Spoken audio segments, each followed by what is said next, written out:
Kasaragod parliament മണ്ഡലം UDF സ്ഥാനാർത്ഥി രാജ്മോഹൻ ഉണ്ണിത്താൻ ഉദുമ നിയോജക മണ്ഡലത്തിൽ സജീവ പ്രചരണത്തിന് തുടക്കം കുറിച്ചു.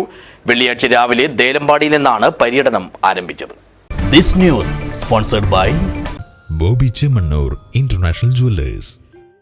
സിറ്റിംഗ് MP എന്ന നിലയിൽ മണ്ഡലത്തിൽ നടത്തിയ വികസന പ്രവർത്തനങ്ങളും നാടിന്റെ പൊതുപ്രശ്നങ്ങൾക്കു വേണ്ടി പാർലമെന്റിൽ സജീവമായി നടത്തിയ ഇടപെടലുകളും അക്കമിട്ട് നിർത്തിക്കൊണ്ടാണ് രാജ്മോഹൻ ഉണ്ണിത്താന്റെ വോട്ടഭ്യർത്ഥന. കടുത്ത വേനൽ ചൂടിലും പ്രതീക്ഷയ്ക്കൊത്ത സ്വീകരണമാണ് മലയോര കേന്ദ്രങ്ങളിൽ നിന്നടക്കം ലഭിക്കുന്നതെന്നാണ് UDF വൃത്തങ്ങളുടെ പ്രതികരണം.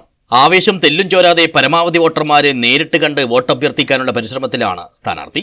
ഇതിന്റെ ഭാഗമായി ബുധനാഴ്ച ഉദുമ നിയോജക മണ്ഡലത്തിലും സമ്പൂർണ്ണ തെരഞ്ഞെടുപ്പ് പ്രചരണത്തിന് തുടക്കം കുറിച്ചു.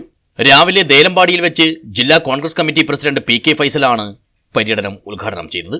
തുടർന്ന് പാണ്ഡെ, പൂമാണി, കിന്നിമാണി മാടം ക്ഷേത്രത്തിലെ നവകാഭിഷേകത്തിൽ പങ്കെടുത്ത് വിശ്വാസികളോടും വോട്ടഭ്യർത്ഥിച്ചു.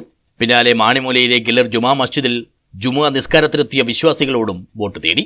ഇതോടൊപ്പം ജുമുഅ നിസ്കാര പള്ളിയിലും സന്ദർശനം നടത്തി. ദുആ ചെയ്യണം, കൈപ്പത്തി അടയാളത്തിൽ വോട്ട് ചെയ്ത് എല്ലാവരും ജയിപ്പിക്കണം തന്നെ. കഴിഞ്ഞ തവണ നിങ്ങൾ 40,438 വോട്ട് ഭൂരിപക്ഷം, അത് 1,00,000 മേളിലാക്കി തരണം. പിന്നാലെ പരപ്പ, പള്ളങ്കോട്, കൊയ്ത്തൽ, പാണ്ടി, ശങ്കരമ്പാടി, മാണിമൂല, ബന്തടുക്ക, പടുപ്പ്, കരിവേടകം, കുറ്റിക്കോൽ, പള്ളത്തിങ്കാൽ, മുന്നാട്, കാഞ്ഞിരത്തിങ്കാൽ, കുട്ടൻകുഴി, കല്ലടക്കുറ്റി, പെരളടക്കം, ആയമ്പാറ, കുടിയ, നെടുവോട്ടുപാറ, കായക്കുളം, നാലക്ര, കാലിയടക്കം എന്നിവിടങ്ങളിലുമെത്തിയ സ്ഥാനാർത്ഥി കല്യോട്ടാണ് പര്യടനം അവസാനിപ്പിച്ചത്.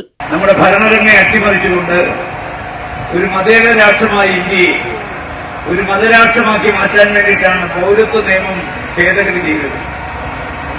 മുസൽമാന് മാത്രം പൗരത്വം കൊടുക്കില്ലെന്നാണ് തീരുമാനം.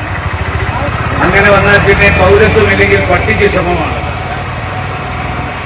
വോട്ടർ ID കിട്ടത്തില്ല, ആധാർ കാർഡ് കിട്ടത്തില്ല, ബാങ്കിൽ അക്കൗണ്ട് എടുക്കാൻ പറ്റത്തില്ല, ജോലിക്ക് അപേക്ഷിക്കാൻ പറ്റില്ല, കുട്ടികളെ സ്കൂളിൽ ചേരാൻ പറ്റില്ല. ചുരുക്കി പറഞ്ഞാൽ പൗരത്വമില്ലെങ്കിൽ പിന്നെ ഈ നാട്ടുകാരനായിട്ട് ആരും അംഗീകരിക്കില്ല. അപ്പോ മതാത്മകമായ ഒരു രാജ്യത്ത് മതത്തിന്റെ പേരിൽ പൗരത്വം തീരുമാനിക്കാനെടുത്ത തീരുമാനം പാർലമെന്റിൽ കൊണ്ടുവന്നപ്പോൾ ആ ബില്ല് വലിച്ചു കീറി സ്പീക്കറുടെ മുഖത്തേക്ക് എറിഞ്ഞ് സസ്പെൻഷൻ അടിച്ചു വാങ്ങിച്ച ഒരു MP ആണ് കാസർഗോഡ് MP. വിവിധ കേന്ദ്രങ്ങളിൽ സ്ഥാനാർത്ഥിക്ക് പുറമെ KPCC സെക്രട്ടറി ബാലകൃഷ്ണൻ പെരിയ അടക്കമുള്ള നേതാക്കളും വോട്ടർമാരെ അഭിസംബോധന ചെയ്ത് സംസാരിച്ചു. UDF നേതാക്കളായ Kallatra Mahin Haji, A Govindan Nair, K Neelakantan, Kallatra Abdul Khader, Hakeem Kunnil, CV James, Harish P Nambiar, Rajan Periya, KB Muhammad Kunhi, Dhanya Suresh, Mini Chandran, Sajid Mobile, Balaraman Nambiar, CH Abdulla Parappa, Basheer Pallankode, CH Ashraf Haji, A Gopalan Maniyani, TK Damodaran, Sabu Abraham തുടങ്ങിയവർ വിവിധ പ്രദേശങ്ങളിൽ സ്ഥാനാർത്ഥിയെ അനുഗമിച്ചു. മുഹമ്മദ് കുഞ്ഞി പെരുമ്പള, ഉനൈസ് ബേഡകം, ഉമേശൻ, മണികണ്ഠൻ ഓമ്പയിൽ തുടങ്ങിയവർ പ്രചരണത്തിന് ചുക്കാൻ പിടിച്ചത്. News bureau, Kuttikol.